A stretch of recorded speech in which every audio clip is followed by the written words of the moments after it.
Wouldn't it be amazing to film all the time, travel the world working on major shoots and get paid for it?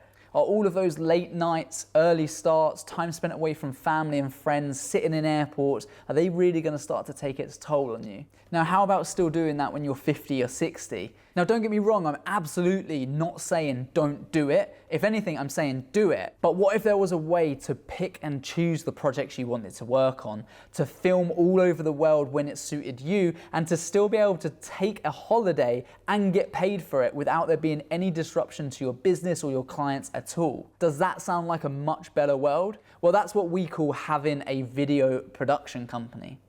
The difference between a freelance filmmaker and a video production company is that as a freelance filmmaker, it relies solely on you. You have a job, even though it's a business, you still have a job because you have to be involved in the workings of that business in order to make money. You can't simply go on holiday and still carry on making money. It doesn't work that way. You are the nucleus, you are the center spot of your business, and it needs you in it to operate as a freelancer. And hey, you can still make a living, make lots of money, work on major shoots all over the world, but you need to understand that when you get older, perhaps settle down and have a family and all of those things, it's going to be much more difficult. And your friends are only going to put up with so much of you having to cancel last minute while you chase the money, because they simply won't understand that if you don't work, you don't get paid. Now, the advantages of having a video production company is that it will allow you to have time freedom so that you can take holidays, you can spend time with family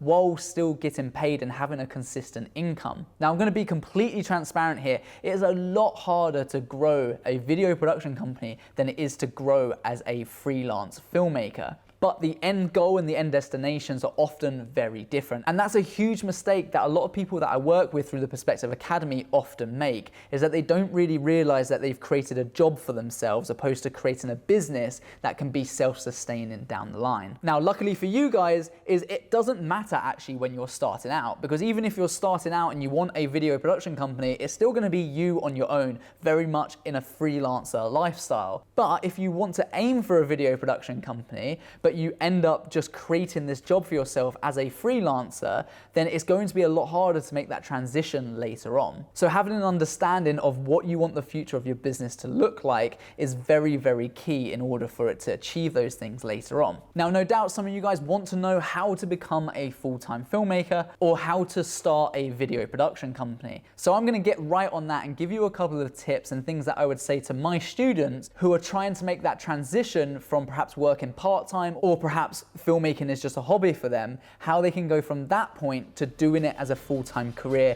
and then making that decision whether or not they want to become a freelancer or own a video production company.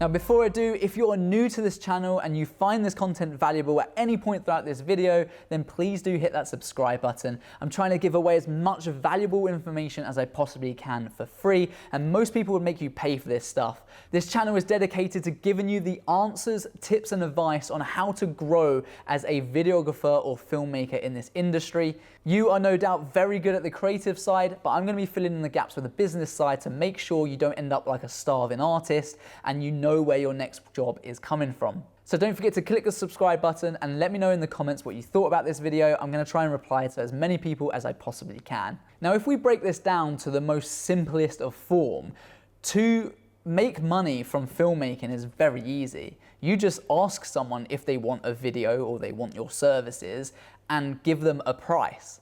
But that's where people get caught up, because when people are starting out, they often suffer from imposter syndrome. They think that they don't have good enough credentials, they're not good enough to actually charge for their work. And trust me, I've seen some people who pay a lot of money for videos that are quite frankly shocking. So I bet the vast majority of you watching this video are steps ahead of that. So don't worry when it comes to charging, just charge something. If you're starting out, charge £50 or $50, then try 100, then try 200, then try 300, and start to work it up.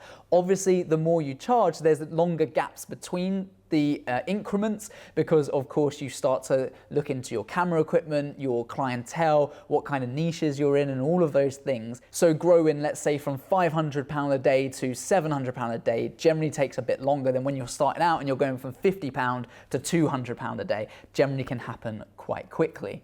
And there's a great middle ground here as well, and there's no embarrassment at all into working a part-time job and doing filmmaking on the side, because that's a perfectly safe structure to be in.